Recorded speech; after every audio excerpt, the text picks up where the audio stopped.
Hello, everybody. Welcome to the Buckeye Weekly Podcast. I am Tony Gerdeman, here as always with Tom Orr. Tom, how's it going? Tony, I'm very sorry to inform you that I am leaving. I have put my name in the transfer portal, and I will no longer be on this podcast. We wish you the best. Thank you, Buckeye Weekly Nation. Yes. Well, Tom, hook 'em. If you think so, sorry to see you go. Good news is there's plenty of other podcast co-hosts in the portal to grab from. I will find somebody. I wish you nothing but ill will, and I hope you have no success moving forward. Well, the NIL deal with the place I'm looking at hosting a Texas podcast, and they said I could make $10 million a year, which is like a 12% raise from what we get for this show. So I mean, I just like you can't pass that up. But I figured we'll do one more show, today, just for old time's sake, and then maybe you can talk me out of it before tomorrow. We'll see. We'll see what kind of counter offer you come up with. Yeah, and then to be honest, Tom, I wasn't sure I was going to be up for doing a show today. I have not felt well since seeing the Brian Kelly dancing video. So this has been a trying time for me. I'm sure a trying time for a lot of people after watching him do that and on Twitter. And the thing is, Tom, what really makes me feel ill about it and feel terrible about it is it's probably very similar to what I would be dancing like. But then I would also add in like a wave as well, like a bad wave with my shoulders. And so that makes me feel bad, also makes me feel ill. So I am doing my best to be here today. If this is, in fact, your last show before you go to Texas, just make sure you turn in your keys to the truck that we've given you here at Buckeye Weekly before you go, because that's not an ownership thing. That was just a lease thing. Oh, well, that's a valuable lesson I've just learned there. The Brian Kelly thing. I'm sorry, was that supposed to be dancing? Was that what that was? I completely misinterpreted that. I assumed it was some sort of like a, spasm, grand mal seizure or something. Yeah. It's like, oh, well, good for him for seizure awareness or whatever that was supposed to be. If it's dancing, how do you know you're dancing if you're not doing the sprinkler? I don't understand. Like, no, there's two kinds of dancing. One is the sprinkler. One is wrong. That's it. I mean, it's very simple. You said you misinterpreted his dancing. It was not interpretive dance, I don't think, although maybe that would explain some things. And you're not on his level artistically yet. And I'm not saying you'll ever get there. You probably won't. But just realize, this is something that it takes a higher culture, a person to be able to dance like that, and an even higher culture to understand it. And we are not there. Pretty much all of Brian Kelly's coaching career has just been one long performance art piece about man's inhumanity to man. So I mean, it kind of tracks. So I could believe that. So Tom, let's talk about Quinn Ewers has committed to Texas. That is not a surprise. It's not the first time he's committed to Texas either. So that's where he was before he decided to decommit and when Tom Herman got fired and the whole coaching uproar. And so Quinn Ewers signed with Ohio State, and now he is off to Texas, where the Longhorns have two quarterbacks with starting experience. Hudson Card started a couple of games this season. Casey Thompson started most of them. Neither of them are fantastic, but the fact that they have this experience gives them a head start over Quinn Ewers. And I'm looking forward to seeing what that battle looks like in the spring. How much is it a 30-30, 33-33-33 thing? Is it a 40-40-20 type of thing? Because you got to figure Quinn Ewers is going to get as much of a shot as Casey Thompson or whoever is that number one quarterback right now. Because if you don't, I don't know that he would leave right away, but I also don't know that he wouldn't. So it's like, you've got to, and plus he's more talented than those other guys. So you want to give him as much time as possible. But I wonder how much of Sark's thinking, Steve Sarkisian's thinking, is also about, well, we've made the investment now. We've got to make sure that his investment pays off with the decision. And it becomes a thing where you don't want him to leave. and you also like, is it more you want to get him prepared or you don't want him to leave? Well, and the interesting part of this is now Sark's second year, and if you go with Quinn Ewers, you are really kind of throwing all of your eggs in that basket, because if you do that, then probably Casey Thompson and Hudson Card's leave. There's a question. They have Malik Murphy committed for 2022. He was the guy that they got, which was, it's okay. We have Malik Murphy now, so it's okay that Quinn Ewers is going to Ohio State. Well, now Quinn Ewers is back at Texas. So what are the odds Malik Murphy signs with Texas? I mean, I think that's an open question at this point. He is not decommitted as of the time we're recording this, but I don't think he's a California kid. I would not be shocked if he did, if he ended up going somewhere other than Texas. And, if Card and Thompson leave, like, well, you really do have all your eggs in the Quinn Ewers basket, and you'd better be right. This is the same conversation we had about Mel Tucker. Like, boy, if you're giving someone that much money, if you're putting that, investing that many resources in a person, you'd better be right, because even at Texas, the resources are not infinite. And, with Sark going into his second year, this is undoubtedly going to be a real learning year for Ewers, because he really didn't get to practice much at Ohio State. He didn't get to play virtually at all at Ohio State. And so you really are essentially, you do have a true freshman here this season coming up for Sark. Sometimes, as we have said many, many times in many, many contexts, a true freshman is going to lose you a game at some point if he's your starting quarterback. So is he going to lose them one game, or is he going to lose them 4 games, or is he going to lose them 6 games? And if these other guys are transferring, potentially, if he does win the starting job, then what? If it doesn't work out, then what? Because you're really pretty much out of luck. So this is a very, very high stakes gamble for Steve Sarkisian, and maybe it works, but Tony, if I say even money, Quinn Ewers takes a college snap for a team other than Ohio State or Texas in his college career. Yes or no? Because I frankly don't think it's an even money bet. Yeah.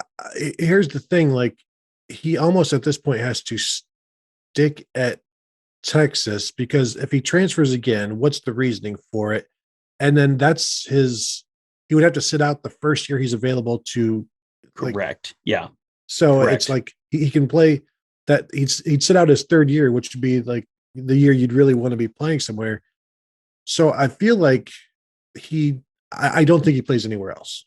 So I will say it's just Ohio State or Texas at this point. And that's me thinking he's going to be good enough to win the job this season. If he doesn't win the job this season, is he going to be good enough the following season? It's like you would expect, because again, Texas is 5-7 this year. It's not like Casey Thompson, Hudson Card. These guys have been outstanding. I would assume you could start Quinn Ewers next year and go 7-5, that sort of thing. So, you'll take the bumps along the way, and then hopefully in 2023, his final year, you'd assume that's where he would be at his best. But still, you're not getting as much out of him as you would like to just get 2 years out of him. We've seen that with Ohio State quarterbacks of late: Justin Fields, Dwayne Haskins, CJ Stroud, probably next year, where that's about all you get. So at this point, I'll say it's just Ohio State and Texas for him. What about you? Yeah, it's going to be everything you said makes sense.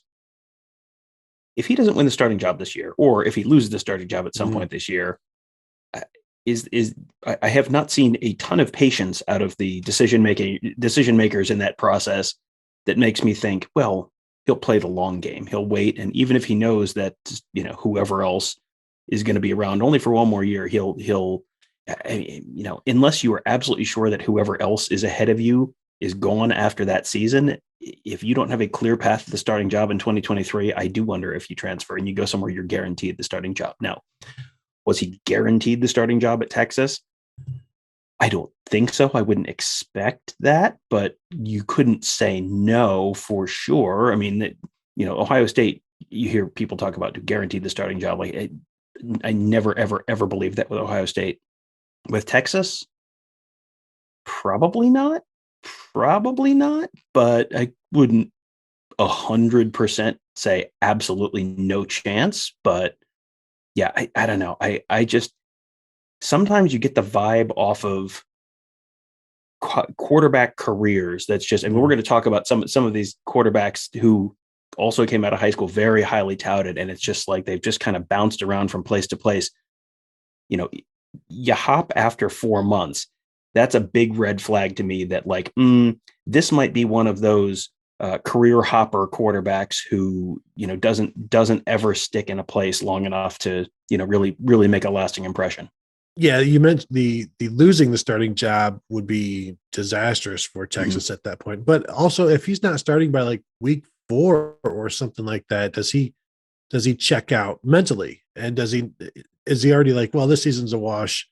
What's my next move? Because that's, from what we've seen, 4 months is about the limit. So I don't know, 4 weeks during a season, if that's the new limit. But like, I just, because Texas has not had the greatest talent at quarterback, I think they will give him every opportunity. But yeah, I mean, if he loses it to either of those guys, assuming any of them are back, then that's just going to be more reason. That's going to be an excuse for him to go somewhere else.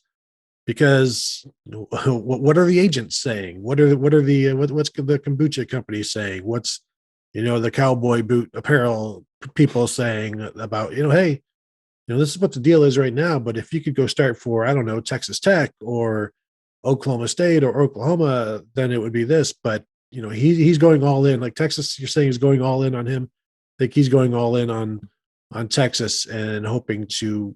You look at that depth chart and nothing really scares you there, and then all the other potential that can come from it. I was on the radio this morning in Tulsa at like 7:30 in the morning. It was a call that I scheduled last week and then forgot about. So when the phone's ringing at like 7:30, I'm like, who is this? And I look and it says Oklahoma, and it's like you have to wake up in a hurry. You wake up, hey, how's it going? And it's the first words you've said all day, since the day before. And we were talking about Quinn Ewers, and I said that, at some point he's going to have to be more enamored with the playbook than the portfolio. Mm-hmm. And at that point, and so far that has not been the case. And the portfolio gets larger the more the playbook. And at this point, he's not been diving into the football aspect enough or given enough of an opportunity to make everything else really profitable. And I wonder if he can do that or will do it. Yeah. And this is a short-term thinking versus long-term thinking thing. And, by rule, you cannot have your compensation for NIL tied to performance metrics. So it can't be, well, if you throw 30 touchdown passes this year, you get $2 million instead of $1 million. So you can't do that. But of course, the reality of the situation is if you're the starting quarterback at Texas and you're 12-0, you're going to get a lot more NIL opportunities and more lucrative NIL opportunities than if you're the starting quarterback at Texas and then they're 7-5, or if you're not the starting quarterback at Texas. That's going to make a difference. And, are decisions around his career going to be made based on NIL, or are they going to be based on professional development? Because, it's great that you made whatever $1 million at Ohio State or $2 million at Ohio State, whatever the number was. I don't know that was the best decision for your long-term college career or in terms of your quarterback development to kind of be stuck in the fourth quarterback in line, third quarterback in line, whatever it is. That's obviously not as good for you as potentially working, getting all the additional reps with your high school team or whatever it is. I wonder if the long-term thinking is going to kick in at some point, or if it's going to be, you see companies that are managed to the quarterly report, and, we have to report these numbers, and then did we hit our quarterly expectations? And you see companies managed to that. It kind of feels like his career is being managed to like the quarterly financial report, basically, rather than the long-term, which is a great way to end up, with a bunch of short-term things that work out great, but then the long-term never pans out the way it should. It's obviously way too soon to write him off, and this could work out perfectly at Texas, and he could be an All-American and a Heisman winner and a number 1 overall NFL draft pick, because the ceiling is still potentially there. But you have to set some of the other stuff aside and not make every decision based on the short term. I wonder if he regrets the decision to skip his senior year of high school I wonder if he regrets the decision to come to Ohio State. And if he regrets either or both of those things, you would think you have to regret the decision to come to Ohio State since you're leaving. Mm-hmm. That should give other people pause and hopefully give him pause as well. Like, hey, patience is an okay thing.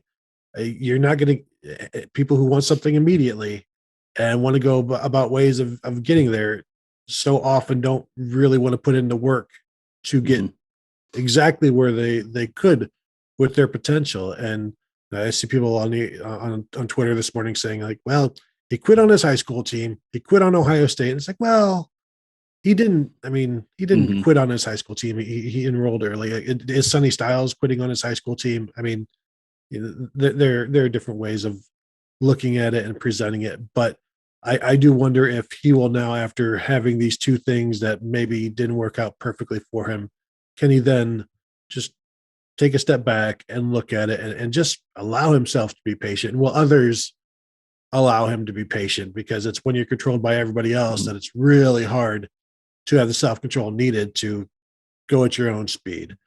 Yeah. And the thing that he might end up regretting is burning the free transfer, because you get one. You don't have an unlimited free transfer. So now if, one of those scenarios we talked about earlier doesn't, plays out where he doesn't win the starting job at Texas, or he loses the starting job at Texas. And then, well, okay, now I want to go to Texas Tech. Well, you've burned your free transfer. And the price of that was the $2 million or whatever you got at Ohio State in terms of NIL stuff. So like, you've got that, that's great. But now you got to sit a year if you want to transfer again. So you either got to stick it out, or you've got to, you've got to sit a year. And, in terms of long-term, is that $2 million potentially, was that a good price to pay to burn that year? Because, obviously they didn't come to Ohio State with the intent of burning that year, or burning that free transfer, but that's something that is going to factor into his future and, what he ends up doing longer term. And that may be something, he may not regret all of the things, all the decisions he made, but that may be one element of it that he does end up regretting. Yeah. And you can't use him being a Lake Travis person saying, oh, I'm homesick, I want to leave the University of Texas. It's like, well, you're like 20 miles from campus. Like, where are you going to go that you have a closer fit to home? So that's Quinn Ewers to Texas. Tom, I know we've got this show rundown. Let's just stick with these quarterbacks in the portal, and we can double back on some other stuff if we need to. But so, this is one of those days where I put a little bit of a rundown together. I know, shocking. And it's discussing, wanted to talk about Bo Nix, Auburn quarterback, entering the portal. And I went through it. The 24/7 has a rundown of the people in the portal right now after it comes out. They don't have actually, I guess, access to the portal. Once it gets reported, they put them in a database that they're out there. And then you can sort it by position. I'm sorting quarterbacks by position. So I wrote some down here. But just in the like the 20 or so minutes that I had gotten a list together and put some names in here, Keaton Slovis entered the portal, and from USC, and Texas A&M quarterback Zach Calzada entered the portal. It's just, I don't know. We may have missed somebody by the time this show drops, but the number of quarterbacks in the portal and names, like Bo Nix, Keaton Slovis, Calzada, Adrian Martinez, LSU's Max Johnson, Indiana's Michael Penix, Penn State's Taquan Robinson, one of those. Roberson. Yeah, the backup to Sean Tom. What's going on with me right now? Sean Clifford. Yeah, it entered the portal today. It's just too many names right now. It's just too many names as I'm trying to explain.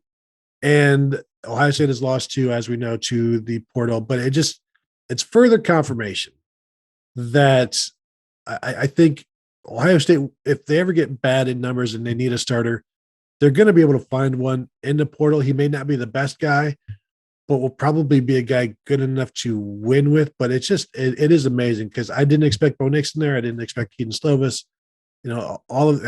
I think we all kind of expected Adrian Martinez. It was time, but it's interesting the way it just because you miss on a guy in high school, he could double back and come back around. Or when you miss on him again in the portal, he may enter the portal again, and then you could get him for like one last go round. I don't want to say it's crazy. It's interesting. Well, since we started recording, this isn't portal, but this is a high school commit. Four-star linebacker Kobe McKenzie has committed to Oklahoma. Okay, that's fine, whatever. On November 28th, four-star linebacker Kobe McKenzie decommitted from Oklahoma. On December 5th, he committed to Texas. And then what are we? Is this 8 days later, something like that? 9 days later, he decommits from Texas and recommits to Oklahoma. Like, yep, okay. Look at us. Everyone's Grover Cleveland now. Like, it's just sure, absolutely, just go. I mean, and this is not completely new. There was a guy, defensive lineman or linebacker, like 5 years ago, who had an Auburn tattoo, and because he was an Auburn commit, and then decommitted from Auburn and committed to Alabama, which was like, oh boy, I don't know what kind of tattoo removal they have, like Untatgate. Maybe that'll be the Alabama recruiting scandal. But yeah, I mean, just you miss on guys. And then, yeah, you absolutely have another opportunity to get him. You know, we talked about Malik Murphy earlier. Malik Murphy was Texas's answer to not getting Quinn Ewers. Well, now that Quinn Ewers is there, Malik Murphy's going to be, could potentially be someone else's answer to not having, not being the team that got Malik Murphy, or not being the team that got Quinn Ewers, or whatever. It is wild. And it's like, you have this sense that you kind of know how these things go, and there's a certain pattern, there's certain trends, and it's like everything is different now. Like all the old rules don't apply anymore. And it also changes kind of the ceiling for teams, where Michigan State was much better this year than we expected them to be, because they just completely overhauled things through the portal.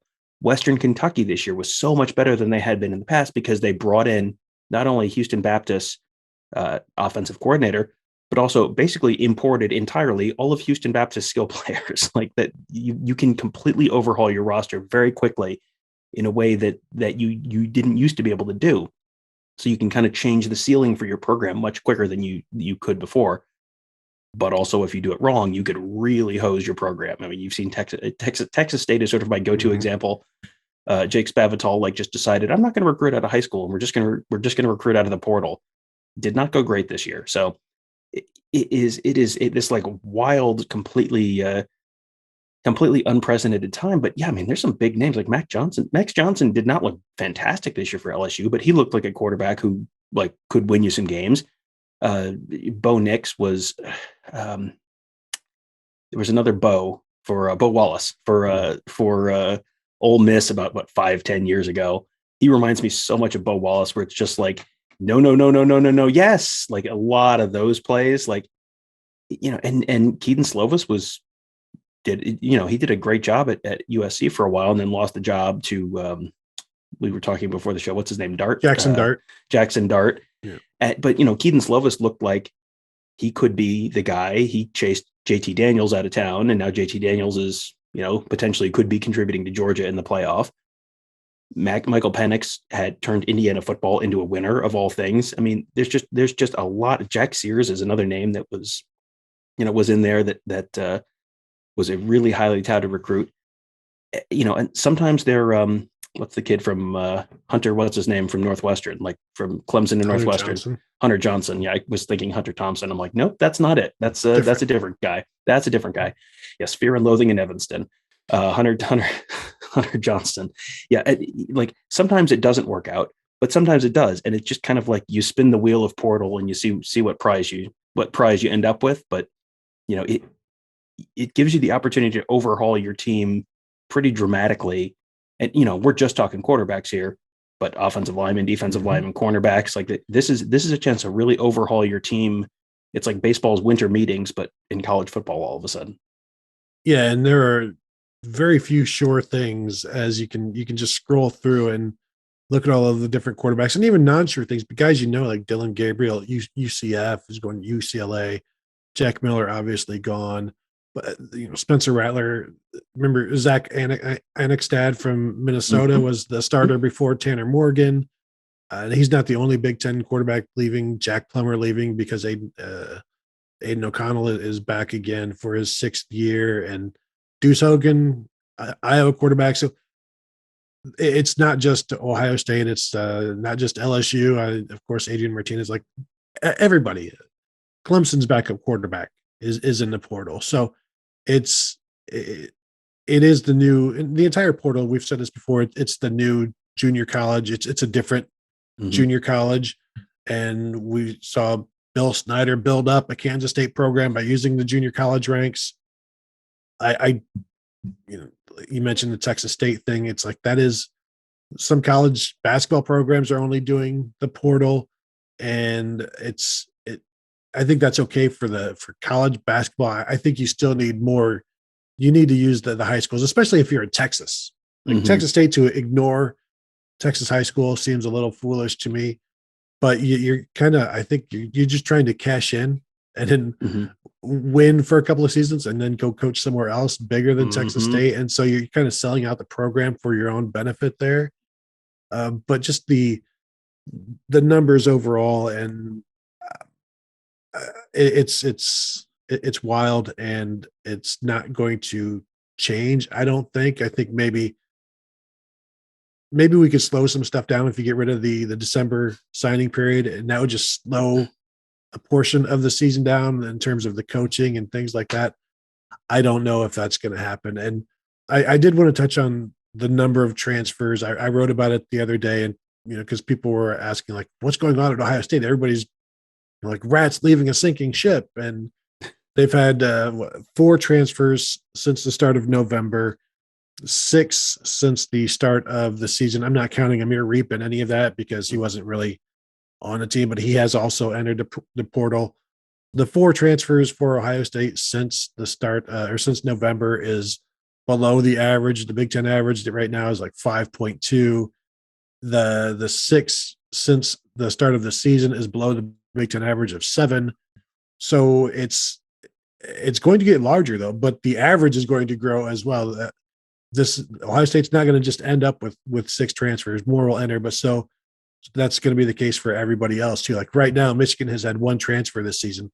I don't expect that to be the only transfers they get. We've seen Jim Harbaugh kind of washing his roster over the last couple of years, making the talent better, or at least trying to. And so I think for Ohio State fans, the reason it seems like there's a lot is because those names, and all of the other names from all of the other schools just pass by like, commercials of a television show you're not even paying attention to. And, I can just give you some examples. Like Maryland, it's at 10 players in the portal right now, or since November.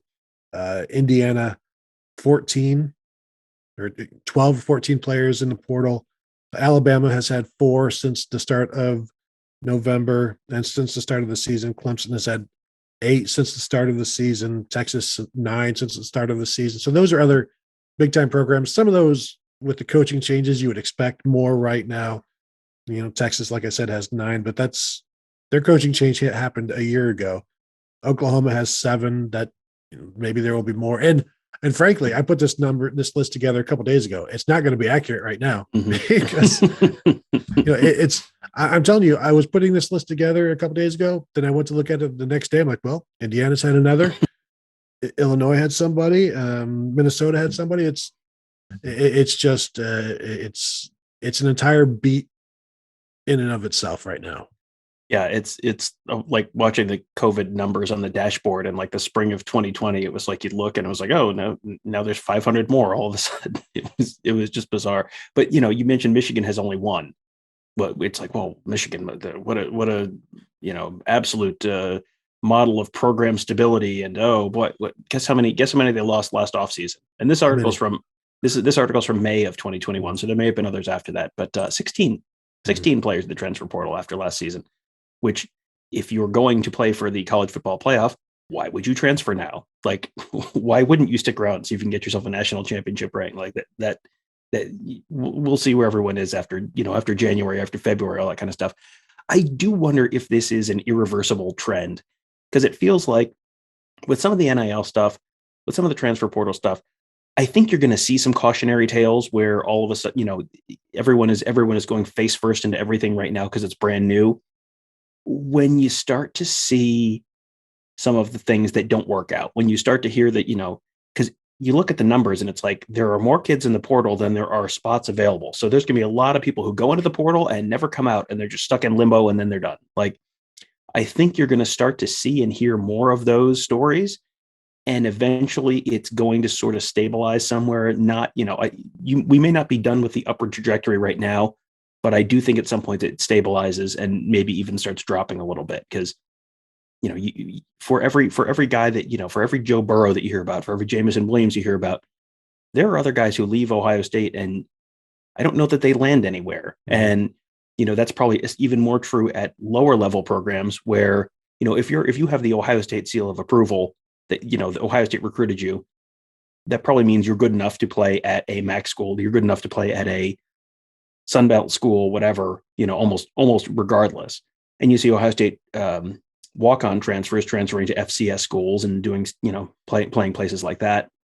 So, but there are a lot of players at other schools that, if you're leaving USF, for example, this year, like where are you going? Like you're going either to a lower level or you're not going to play anymore. Mm-hmm.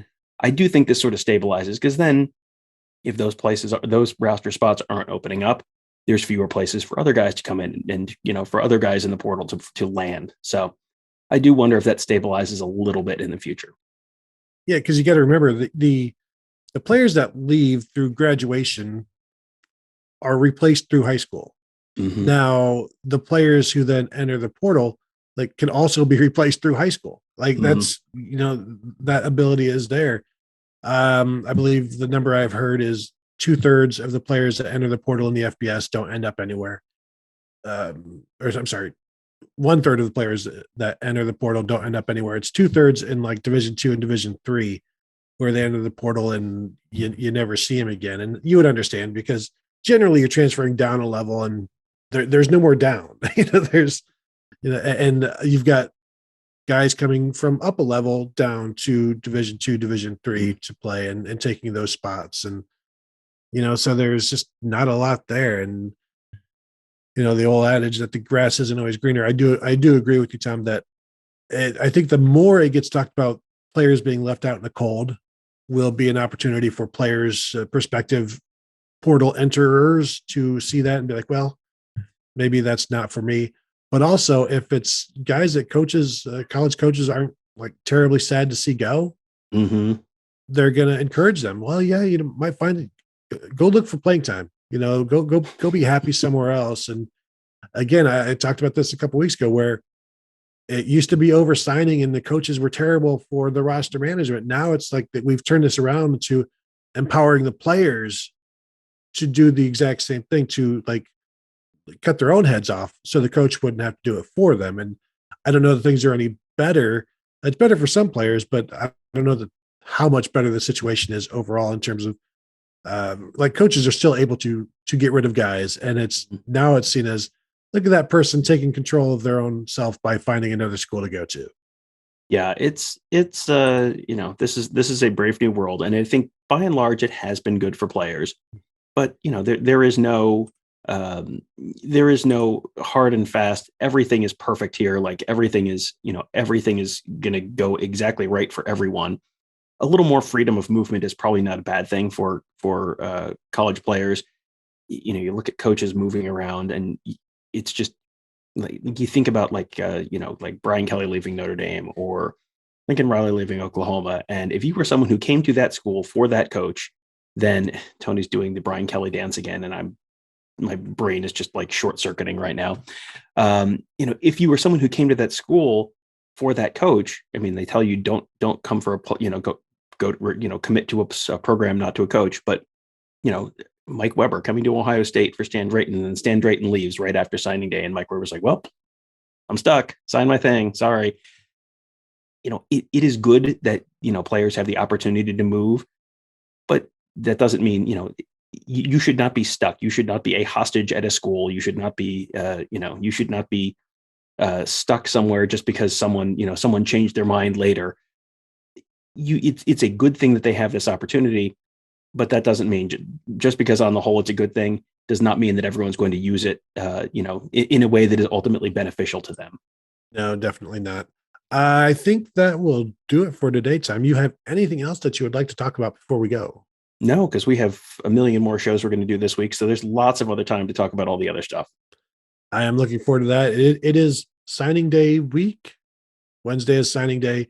We will do some previews, do some post views as well, and discuss some recruiting and things like that in the rest of the shows this week. So we will want to thank you all for tuning in, and we're going to talk to you guys later. Have a good one.